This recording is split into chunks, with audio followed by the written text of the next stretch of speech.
Hey guys, welcome back.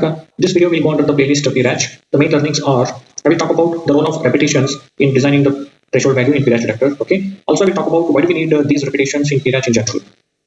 So I see that there are many people who have not subscribed. Around 85% they are watching many videos in the channel. If the channel is adding value to you, please do subscribe to the channel. Okay. So without wasting time, I will get into the concept.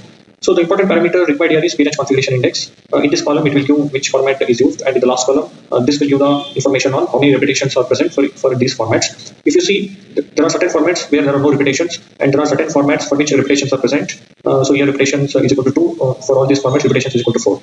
Okay, so if you go to the internet and try to search why do we need these repetitions, then you will get the answer that the PRACH would be more robust under a noisy environment with the repetitions. Okay, so in this video, mainly I will talk about how these repetitions are going to help in designing a better PRACH detector. Okay, or it is helping to set a better threshold value. So I'm considering the example which I considered in the previous video, where UV1 is transmitting with preamble number 1, then UV2 with 2, UV3 with 3, all transmitted with the same power. Let us say distance criteria is this, that UV3 is farther and UV1 is closer. With that, the power received at G0B from these three UVs are given with this criteria, and timing advance value is given by this criteria. Okay. So with that, let us say the G0B is performing the PRACH detector, where it will perform block 1, 2, 3, and it will be done for every preamble ID. Okay. So if you want to know more about this PRACH detector and how to design under various cases, even with the ZCZC and all, I put up a technical presentation. Details will be put in the description box. If you want to opt for it, you can go ahead and opt. So now when G0P performs the detection, considering the preamble ID number 1, since UV1 also transmitted preamble ID number 1, there is a good correlation. And if you try to plot the power versus samples after the calculation of the power, then you would see that there is a definite peak, okay, or at certain delay. Now, if you try to set the threshold to this value, then it will cover the required peak, and we can say preamble ID is detected. So we need to set this threshold based on two conditions. That is, we should have this threshold as low as possible so that more detections are possible, and at the same time, we should not cover any false detections. We should avoid it. So considering into picture, like in this particular case, what if we try to set the threshold to this value? Definitely here it is covering false peak, right? So then how to avoid it? If you see, these variations are coming because of too much noise or interference.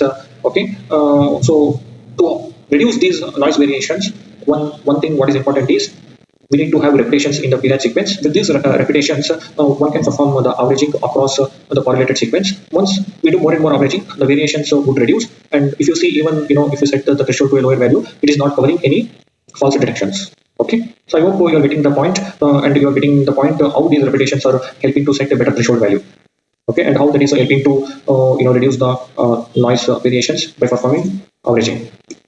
So for the example that I had considered, so if I plot power versus samples for all the three UVs, okay, for all three UVs, then you would see that, let us say this is the case when there are no repetitions. In this case, if I want to set the threshold 3 here, because threshold 3 is much lower than threshold number 1 and threshold number 2, threshold 3 we wanted to cover even the peak from the third UV. This is the peak from the third UV, right? But what is the problem? There is a false peak that is also covered over here. So that's why threshold 3 is not a good option. So, but if we have the repetitions in the system, okay, depending upon different formats, then you can see that the threshold 3 is covering the peak of all the three UVs, and at the same time there are no false detections. Why there is no false detection? Because of repetitions, the averaging is performed in the system, and with that the variations, you can see the variations in the noise are reduced, and hence there are no false detection. And here the threshold 3 would be a good value for setting the threshold. Okay, so what is the conclusion with that? So based on the number of repetitions, averaging can be done. With averaging, the noise variations will reduce, and with that, the threshold value can be set to a lower value. That would give a better robustness to the noise or interference.